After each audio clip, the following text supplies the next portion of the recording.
విధంగా మనందరి కార్యాచరణ ఉండాలని, మనందరి కార్యకలాపాలు కూడా ఉండాలని మనస్ఫూర్తిగా కోరుకుంటున్నాను. రాబోయే రోజుల్లో గ్రేటర్ మున్సిపల్ ఎలక్షన్స్ వస్తాయి, గ్రేటర్ వరంగల్ మున్సిపల్ ఎలక్షన్స్ వస్తాయి.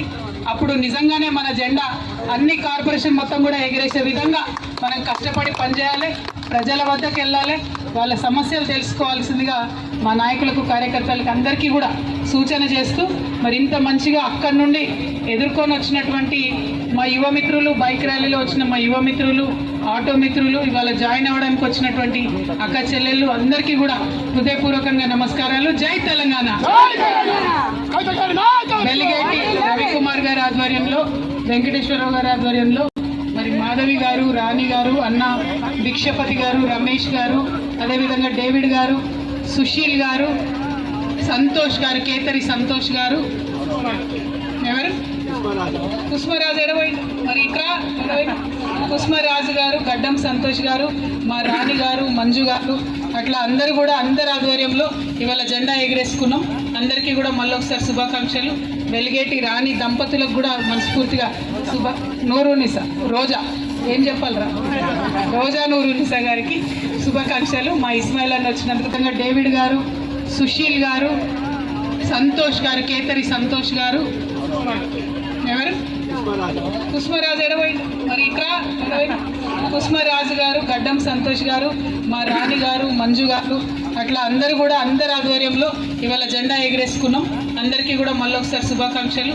వెలిగేటి రాణి దంపతులకు కూడా మనస్ఫూర్తిగా నూరునిసా రోజా ఏం చెప్పాలరా రోజా నూరునిసా గారికి శుభాకాంక్షలు. మా ఇస్మాయిల్ అని వచ్చినందుకు ధన్యవాదాలు.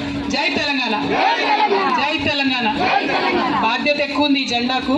కరెక్ట్ ఎన్మాంల మార్కెట్ ముంగట కట్టిండ్రు.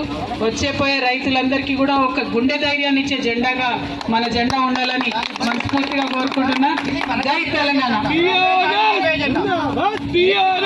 ఏం కాదు, ఇవాళ వాళ్ళు మనని ఇబ్బంది పెడుతున్నారు, రేపు వాళ్ళకి ఇబ్బంది అవుతుంది. జై తెలంగాణ, జై తెలంగాణ. అందరికీ నమస్కారం.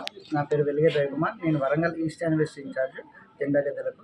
ఈ జెండా గద్దెలను కవితక్క గారికి తెలంగాణ రక్షణ సేన ముందుకు పోవడానికి కవితక్క గారు జెండా ప్రోగ్రాం చేస్తున్నారు. ఈ జెండా ప్రోగ్రాం గత నెల 26 నుంచి మొదలుకొని ఈ నెల 26 వరకు ఏకంగా చేయాలని, రాష్ట్రం అంతటా చేయాలనేది అక్క పిలుపునిచ్చింది. ఆ పిలుపు మేరకు నేను జెండా నిర్మాణాన్ని స్వతహాగా డిజైన్ చేసి, ఆ డిజైన్లో ఇప్పుడు వరకు మన జిహెచ్ఎంసీ పరిధిలో 21 గద్దెను అక్కతోనే 20 తారీఖు అక్కతోనే ఆవిష్కరించడానికి మేము అక్కని పిలవడం జరిగింది. ఈ అక్క మాకు ఛాయిస్ ఇచ్చి రావడం జరిగింది. ఈ కార్యక్రమాన్ని మనం ఒక 150 బైక్ ర్యాలీతో 200-250 మంది దాకా లేడీస్ బతుకమ్మ ఆటలతో, డప్పు సప్పులతో ఎనుమల మార్కెట్ దగ్గర తీసుకొని వచ్చేసి జెండా ఆవిష్కరించడం జరిగింది. ఈ జెండా ఆవిష్కరణలో అక్కగారు ఏదైతే పాంచజన్యాలు తీసుకున్నారో, విద్య, వైద్యం, రైతు, సామాజిక సేవ, నిరుద్యోగ వృత్తి, ఇందులో మనకు ముఖ్యంగా విద్య అనేది చేస్తున్నాము. అందరికీ ప్రతి ఒక్కరికి ఫ్రీ విద్య అనేది కూడా అక్క చెప్పడం జరిగింది. ఆ తర్వాత మనం ఏదైతే రైతు రాజు, దానికి ముఖ్యంగా ఏనుమాముల మార్కెట్ని ఎంచుకోవడం జరిగింది. మేము ఈ ఏనుమాముల మార్కెట్ వచ్చేసి ఆసియాలో సెకండ్ది కావడం వల్ల ఈ ఏనుమాముల మార్కెట్ ముందే గద్దె కడితే ప్రతి రైతుకు మన గద్దె వచ్చేసి ఆటోమేటిక్గా తెలంగాణ రక్షణ సేన రైతు కూడా రక్షణగా ఉంటుందని చెప్పేసి కోరడానికి ఈ గద్దె నిర్మాణం చేయడం జరిగింది. ఈ గద్దెను విజయవంతం చేసిన కార్యకర్తలకు, మా తోటి నాయకులకు, అందరికీ, ఇక్కడికి వచ్చిన ప్రజలకు కూడా నేను కృతజ్ఞతలు తెలుపుకుంటున్నాను.